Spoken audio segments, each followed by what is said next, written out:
नमस्कार। आज हम गोता लगा रहे हैं एक ऐसी किताब में जिसने कह सकते हैं पर्सनल फाइनेंस की दुनिया में काफी हलचल मचाई है। रॉबर्ट कियोसाकी की रिच डैड पुअर डैड। हाँ बिल्कुल, बहुत चर्चित किताब रही है ये।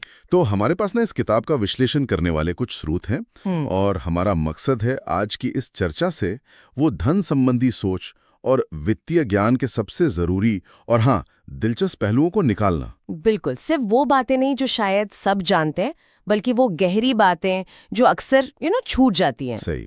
तो कहानी शुरू होती है लेखक के दो पिताओं से। एक उनके अपने पढ़े लिखे पिता, लेकिन आर्थिक रूप से संघर्ष करते हुए, जिन्हें वो गरीब पिता कहते हैं। हाँ। उनका मानना था कि भाई अच्छी पढ़ाई करो, एक सुरक्षित नौकरी पाओ और मेहनत से तनख्वाह कमाओ। पारंपरिक सोच, बिल्कुल एकदम पारंपरिक। और दूसरी तरफ थे उनके दोस्त के पिता, अमीर पिता, जो शायद मतलब औपचारिक रूप से कम पढ़े लिखे थे। हाँ। क्या था उनका नजरिया? उनका मानना था वित्तीय समझ हासिल करो, अपना बिजनेस देखो और सबसे जरूरी पैसे को अपने लिए काम पर लगाओ। तो हमारे स्रोत कहते हैं कि ये जो विरोधाभास है ना, यही किताब की नींव है। बिल्कुल, और ये सिर्फ एक कहानी का प्लॉट डिवाइस नहीं है, ये असल में किताब का पूरा सार है, उसका निचोड़ कह सकते हैं। स्रोत इस बात पर बहुत जोर देते हैं कि कियोसाकी का मुख्य तर्क क्या है। क्या है? यही कि आपकी आर्थिक सफलता आपकी डिग्री या आप कितनी मेहनत करते हैं उससे ज्यादा आपकी सोच पर, आपकी मानसिकता पर निर्भर करती है। ये किताब सीधे सीधे चुनौती देती है उन पारंपरिक रास्तों को, जैसे सिर्फ नौकरी पर टिके रहना। हाँ बिल्कुल, ये पूछती है क्या पैसा कमाने का वाकई यही एक तरीका है, क्या और रास्ते नहीं हैं? सही कहा। तो चलो इसी सोच को थोड़ा और खोलते हैं। पहला बड़ा सिद्धांत जो किताब सामने रखती है वो है अमीर पैसे के लिए काम नहीं करते। हाँ, ये सुनने में थोड़ा अजीब लग सकता है पहली बार में, है ना? क्योंकि गरीब पिता वाली सोच तो यही है कि हम सब पैसे कमाने के लिए ही तो काम करते हैं। वो डर और लालच वाले चक्र की बात करते हैं ना किताब में। बिल्कुल, पैसा कम पड़ने का डर और फिर जब मिलता है तो और ज्यादा पाने का लालच, इसी में फंसे रहते हैं ज्यादातर लोग। हाँ। लेकिन अमीर पिता का नजरिया वो ठीक इसके उलट है। वो पैसे के लिए काम नहीं करते, वो पैसे को अपने लिए काम पर लगाते हैं। अच्छा, वो कैसे? मतलब क्या तरीका है इसका? तरीका है निवेश, संपत्ति बनाना, ऐसे सिस्टम्स बनाना जो उनके बिना लगातार काम किए भी पैसा लाते रहें। हमारे स्रोत ये बताते हैं कि ये सिर्फ कोई तकनीकी बदलाव नहीं है कि चलो जॉब छोड़ के बिजनेस कर लिया। नहीं, ये सोच का, मानसिकता का एक जबरदस्त बदलाव है। मतलब पैसा कमाना यानी अर्निंग, उससे पैसा बनाना यानी क्रिएटिंग की तरफ जाना। सक्रिय आय, एक्टिव इनकम, उससे हटकर निष्क्रिय आय, पैसिव इनकम पर फोकस करना। ये समझना कि आपका समय ही आपकी कमाई का इकलौता जरिया नहीं होना चाहिए। बिल्कुल सही। और यहीं पर दूसरा बड़ा मुद्दा जुड़ जाता है, वित्तीय साक्षरता, पैसे की समझ। हाँ, इस पर किताब काफी जोर देती है। वो आलोचना भी करती है कि हमारे स्कूल कॉलेज हमें इतिहास, भूगोल, विज्ञान सब पढ़ाते हैं जी, लेकिन पैसे का मैनेजमेंट कैसे करें, निवेश क्या होता है, ये सब नहीं सिखाते। कियोसाकी कहते हैं कि संपत्ति यानी एसेट्स, देनदारियां, लायबिलिटीज, नकदी प्रवाह, कैश फ्लो और निवेश की बुनियादी बातें समझना बहुत जरूरी है। हाँ। और यहीं पर बात थोड़ी और दिलचस्प हो जाती है क्योंकि उनकी परिभाषाएं बहुत ही सीधी हैं। हाँ, बहुत सीधी, और शायद इसीलिए वो इतनी असरदार भी है। स्रोत बताते हैं कि किताब की ये जो सादगी है ना, यही उसकी एक बड़ी ताकत है। क्या मैं वो परिभाषाएं? संपत्ति कोई भी ऐसी चीज जो आपकी जेब में पैसा डाले, और देनदारी कोई भी ऐसी चीज जो आपकी जेब से पैसा निकाले। बस इतना सीधा। हाँ। इतना सीधा। अब जाहिर है असल दुनिया इतनी ब्लैक एंड व्हाइट नहीं होती। एक घर संपत्ति भी हो सकता है, देनदारी भी, है ना, निर्भर करता है। हाँ बिल्कुल। लेकिन स्रोत ये मानते हैं कि ये जो सरलीकरण है, ये लोगों को पहली बार अपने आर्थिक फैसलों के बारे में सोचने के लिए एक ढांचा, एक फ्रेमवर्क देता है। अच्छा। ये सोचने पर मजबूर करता है कि भाई जो मैं खरीद रहा हूँ ये असल में मेरी जेब भर रहा है या खाली कर रहा है, ये मुझे अमीर बना रहा है या गरीब। लेकिन एक सवाल उठता है, क्या ये सरलीकरण, ये अति सरलीकरण खतरनाक भी हो सकता है? क्या स्रोत इस बारे में कुछ कहते हैं? क्योंकि असल जिंदगी में तो जैसा आपने कहा चीजें काफी उलझी हुई होती हैं। हाँ बिल्कुल, और ये एक वाजिब सवाल है। विश्लेषण इस बात को मानता है कि ये अति सरलीकरण है। असल वित्तीय दुनिया, निवेश, रियल एस्टेट, ये सब कहीं ज्यादा जटिल हैं। जैसे आपने घर का उदाहरण लिया, उसमें टैक्स है, मेंटेनेंस है, बाजार का उतार चढ़ाव है, लोन है, कितनी सारी बातें हैं। स्रोत साफ करते हैं कि किताब का मकसद कोई डिटेल्ड फाइनेंशियल प्लानर बनना नहीं है। तो फिर क्या है? उसका मकसद है लोगों को पहली बार इन शब्दों, इन विचारों से परिचित कराना, बिल्कुल, उनको जगाना। खतरा तब होता है जब लोग इसे ही अंतिम सत्य मान लेते हैं, पूरी गाइड बुक मान लेते हैं और बारीकियों को नजरअंदाज कर देते हैं। समझ गया। तो ये एक शुरुआती बिंदु है, पूरा नक्शा नहीं। बिल्कुल, अ starting point, not the entire map. ठीक है। तो ये जो बुनियादी समझ है संपत्ति और देनदारी की, ये हमें अगले सिद्धांत की ओर ले जाती है, अपने काम से काम रखो, माइंड योर ओन बिजनेस। हाँ।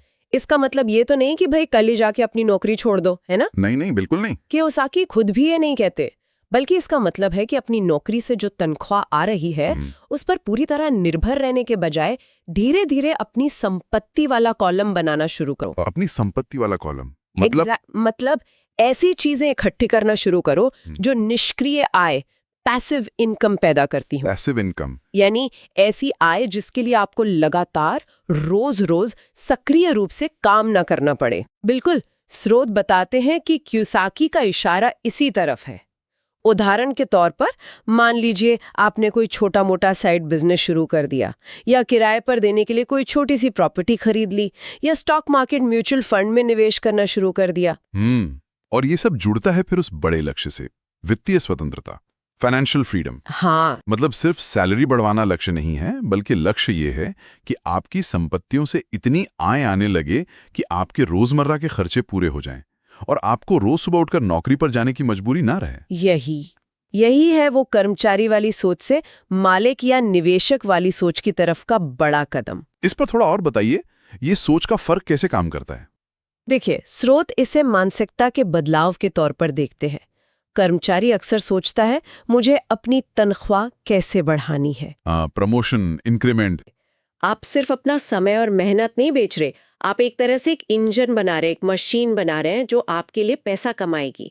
तो ये एक लंबी दौड़ की तैयारी है, सिर्फ अगले महीने के बिल भरने की जुगात नहीं है। एकदम सही, लॉन्ग टर्म गेम है ये। अच्छा, किताब में आगे कॉरपोरेशंस की ताकत और पैसे के आविष्कार का भी जिक्र आता है। ये थोड़ा पेचीदा लगता है। कॉरपोरेशंस का इस्तेमाल टैक्स बचाने और संपत्ति की सुरक्षा के लिए कैसे होता है, और ये पैसे का आविष्कार क्या चीज है? हाँ, ये वो हिस्से हैं जहां किताब थोड़ी सतही रह जाती है, ऐसा स्रोत मानते हैं। मतलब वो बताती तो है कि अमीर लोग कॉरपोरेशंस का इस्तेमाल करते हैं, लेकिन कैसे करते हैं उसकी बारीकियों में ज्यादा नहीं जाती। अच्छा। मूल विचार ये है कि एक कॉरपोरेट ढांचा आपको कुछ कानूनी फायदे देता है, जैसे टैक्स में कुछ रियायतें मिल सकती हैं और आपकी व्यक्तिगत संपत्ति कंपनी की देनदारियों से सुरक्षित रहती है। अमीर लोग इन कानूनी औजारों का इस्तेमाल करना जानते हैं। ठीक है। और पैसे का आविष्कार वो क्या है? जहां तक पैसे के आविष्कार की बात है, स्रोत इसे इस तरह समझाते हैं कि ये कोई जादू नहीं है, ये असल में वित्तीय साक्षरता का नतीजा है। मतलब ये कि जो व्यक्ति वित्तीय रूप से साक्षर है वो ऐसे अवसर देख पाता है जहां दूसरे नहीं देख पाते।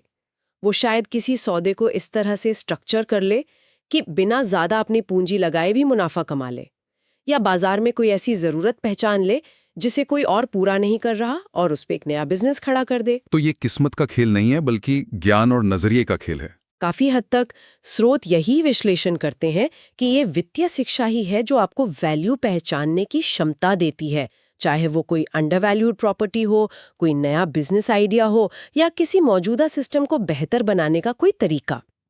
अवसर हवा में नहीं तैरते, उन्हें पहचाना जाता है, उन्हें बनाया जाता है और फिर उन पर काम किया जाता है। और ये बात हमें एक अहम सवाल पर लाती है कि ये नजर, ये हुनर आता कहाँ से है? कहाँ से? शायद अगले सिद्धांत से जुड़ता है ये, सीखने के लिए काम करें, कमाने के लिए नहीं। ये सलाह थोड़ी अटपटी नहीं लगती? काम तो पैसे कमाने के लिए ही करते ना हम सब। हाँ। पहली नजर में ये बिल्कुल पारंपरिक सोच के खिलाफ जाती है, काउंटर इंट्यूटिव लगती है ना? लेकिन किताब का तर्क, जैसा स्रोत बताते हैं, ये है कि खासकर अपने करियर की शुरुआत में या जब आप कोई नई दिशा पकड़ रहे हो, तो सिर्फ ऊंची तनख्वाह के पीछे भागने से बेहतर है ऐसा काम चुने जहां आप मूल्यवान कौशल, वैल्यूएबल स्किल्स सीख सकें। कैसे स्किल्स? कौन से कौशल? जैसे सेल्स, बेचना कैसे है, मार्केटिंग, नेगोशिएशन यानी बातचीत करना, लोगों को मैनेज करना, निवेश की समझ, पैसों का हिसाब किताब रखना, ये वो औजार हैं, वो टूल्स हैं जो आपको भविष्य में अपना बिजनेस बनाने या बेहतर निवेश करने में मदद करेंगे। अच्छा, तो मतलब ये हुआ कि आज की शायद कम तनख्वाह वाली नौकरी कल की बड़ी संपत्ति बनाने का जरिया बन सकती है, अगर उसमें सही हुनर सीखने को मिल रहा हो तो। बिल्कुल, स्रोत इसे एक दीर्घकालीन निवेश की तरह देखते हैं। आप पैसे के लिए नहीं, बल्कि अपने कौशल में निवेश करने के लिए काम कर रहे हैं। हो सकता है आज आपको सेल्स की नौकरी में कमीशन कम मिले, लेकिन वहां जो आप बेचने की कला सीखेंगे वो शायद आपको कल अपना करोड़ों का बिजनेस खड़ा करने में मदद कर दे। सही बात है। ये फिर से वही बात आ गई, मानसिकता। तुरंत मिलने वाले फायदे के बजाय लंबे समय की वित्तीय स्वतंत्रता के लिए सोचना और योजना बनाना, स्ट्रेटेजिक थिंकिंग। बिल्कुल। अब जरा किताब की बनावट और उसके लिखने के अंदाज पर भी बात कर लेते हैं। ये इतनी लोकप्रिय क्यों हुई? क्या ये सिर्फ विचारों की वजह से है या लिखने का तरीका भी कुछ खास है? मुझे लगता है दोनों का मेल है।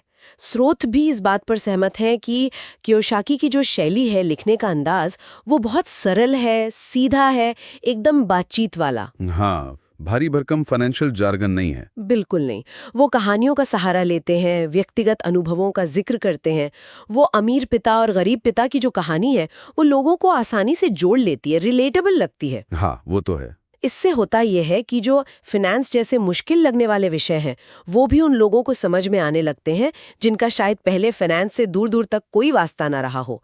और हर अध्याय के अंत में वो मुख्य सबक को फिर से दोहराते हैं, जिससे बातें याद रह जाती हैं। तो अगर हम पूछें कि इसकी सबसे बड़ी ताकत क्या है, तो हमारे स्रोत क्या कहते हैं? सबसे बड़ी ताकत, जैसा विश्लेषण बताते हैं, इसकी मानसिकता बदलने की क्षमता है, माइंडसेट शिफ्ट।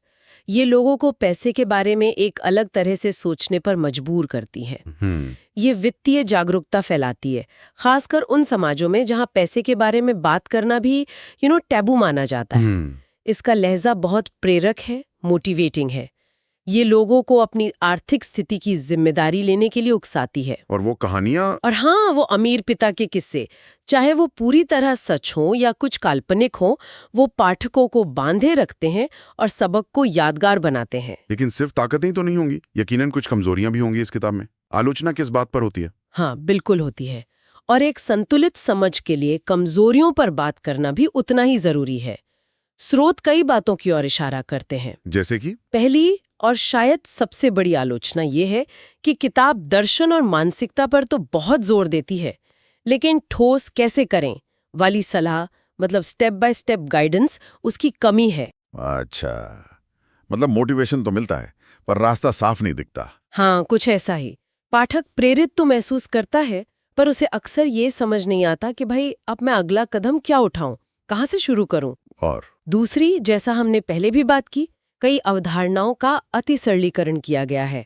वो संपत्ति बनाम देनदारी वाला फ्रेमवर्क शुरू करने के लिए तो ठीक है, पर वास्तविक निवेश, व्यापार, टैक्स, कानून, ये सब इससे कहीं ज्यादा जटिल होते हैं। और वो अमीर पिता वाली बात का क्या वो सच में थे या एक काल्पनिक किरदार हैं? ये एक बड़ा सवाल है जिस पर आलोचक अक्सर उंगली उठाते हैं। कियोसाकी ने खुद भी इस पर कभी हाँ, कभी ना जैसे मिले जुले संकेत दिए हैं। तो इससे क्या फर्क पड़ता है? स्रोत बताते हैं कि अगर अमीर पिता एक काल्पनिक चरित्र है, तो किताब की विश्वसनीयता पर सवाल उठता है। क्या ये वाकई किसी के अनुभव पर आधारित सलाह है, या ये सिर्फ एक अच्छी कहानी है जो किसी विचार को बेचने के लिए गढ़ी गई है? बात तो है। इसके अलावा एक और आलोचना ये है कि किताब जोखिमों के बारे में ज्यादा बात नहीं करती। मार्केट क्रैश हो सकता है, बिजनेस फेल हो सकता है, निवेश डूब सकता है। हाँ, ये सब तो होता है। बिल्कुल, लेकिन किताब इन असफलताओं या जोखिमों पर ज्यादा ध्यान नहीं देती। वो सब कुछ काफी आसान सा दिखाती है, जबकि असलियत में निवेश और उद्यमिता में काफी जोखिम होते हैं। तो यहाँ एक दिलचस्प संतुलन देखना होता है प्रेरणा देने और यथार्थ दिखाने के बीच। सही कहा। लेकिन इन कमजोरियों के बावजूद ये मानना पड़ेगा कि किताब का असर तो जबरदस्त रहा है। ओ बिल्कुल, इसमें कोई शक नहीं। दुनिया भर में करोड़ों कॉपी बिकी हैं, 40 मिलियन से ज्यादा शायद। हाँ, आंकड़ा कुछ ऐसा ही है। और सिर्फ किताब नहीं, एक पूरी इंडस्ट्री खड़ी हो गई इसके इर्द गिर्द। और किताबें, सेमिनार, बोर्ड गेम्स, पता नहीं क्या क्या। जी, एक पूरी फ्रेंचाइजी बन गई। और इसने वाकई अनगिनत लोगों को वो नौकरी की सुरक्षा वाली सोच से निकालकर अपने कुछ करने या निवेश करने के बारे में सोचने के लिए प्रेरित किया है। हाँ, ये इसका बहुत बड़ा प्रभाव है। तो अगर हम मुख्य बातों को एक बार फिर समेटें, संपत्ति वो जो जेब में पैसा डाले, देनदारी वो जो निकाले। असली आजादी निष्क्रिय आय से आती है, सिर्फ तनख्वाह से नहीं। स्कूल हमें पैसे के लिए काम करना सिखाता है, वित्तीय शिक्षा हमें सिखाती है कि पैसे से अपने लिए काम कैसे करवाया जाए। और सबसे बड़ी बात, अमीरी सोच से शुरू होती है, तनख्वाह के आंकड़े से नहीं। तो इन सब का निचोड़ क्या निकलता है?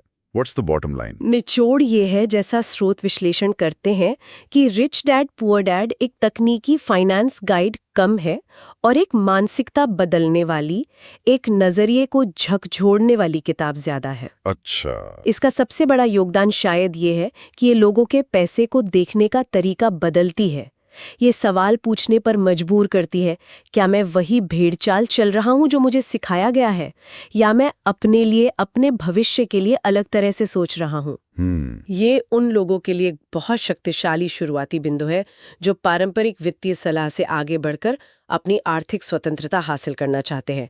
ये आपको जगाती है, आपको सोचने पर मजबूर करती है, भले ही आपको हर सवाल का बना बनाया जवाब न दे पाए। बिल्कुल। तो संक्षेप में, रिच डैड पुअर डैड हमें याद दिलाती है कि वित्तीय साक्षरता और सही मानसिकता कितनी जरूरी है। ये उस गहरे अंतर को उजागर करती है जो पैसे के लिए काम करने और पैसे को अपने लिए काम पर लगाने की सोच में है। हाँ, और आज की इस पूरी बातचीत से एक सवाल मेरे मन में घूम रहा है। ये शायद स्रोतों में सीधे तौर पर नहीं कहा गया है, पर उनकी जो भावना है उससे जुड़ता है। क्या सवाल है? सवाल ये है कि अगर पैसे की समझ या वित्तीय साक्षरता इतनी ही बुनियादी और जरूरी है, जैसा कि ये किताब इतने जोरदार तरीके से कहती है, तो फिर इसे हमारी स्कूली शिक्षा का, हमारी औपचारिक शिक्षा का एक अनिवार्य हिस्सा क्यों नहीं बनाया जाता? ये तो बहुत बड़ा सवाल। और व्यक्तिगत स्तर पर हम सब आज ही अपनी वित्तीय समझ को बेहतर बनाने के लिए कौन सा एक छोटा सा पहला कदम उठा सकते हैं अभी? वाह, एक बेहतरीन सवाल सोचने के लिए और शायद अमल करने के लिए भी।